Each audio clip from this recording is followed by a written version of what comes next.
BRS party కార్యకర్తల అండదండలతో నేను సీఎం అయితా అని చెప్పుకుంటున్న ఈటల రాజేందర్ గారిని 100 కిలోమీటర్ల లోపల బొందబెట్టి మళ్ళా హుజరాబాద్లో బీఆర్ఎస్ పార్టీ జెండా ఎగిరేసిన మొగోని మిస్టర్ గాంధీ.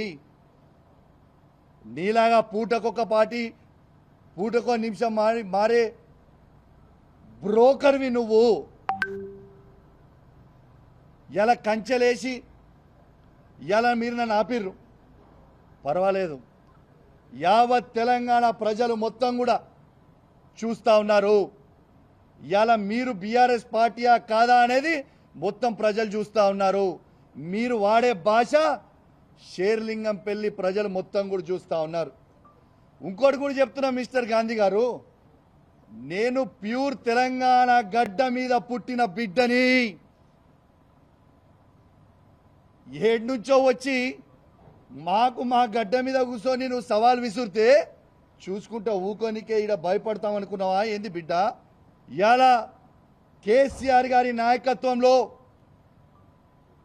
నిన్న నేను పొద్దున్నే కేటీఆర్ గారితో హరీష్ రావు గారితో ఫోన్ మాట్లాడి పర్మిషన్ తీసుకొని మరీ చెప్తా ఉన్నాను. రేపు పొద్దున 11 గంటలకి మా మేడ్చల్ జిల్లా పార్టీ ఆఫీస్ శంబీర్పూర్ రాజు గారి నాయకత్వంలో ఆడి నుంచి మేమందరం కలిసి వేలాది మంది కార్యకర్తలు అందరం కూడా మన బీఆర్ఎస్ పార్టీ ఎమ్మెల్యే గాంధీ గారి ఇంటికి పోదామని చెప్పి సందర్భంగా తెలియజేస్తా ఉన్నాను.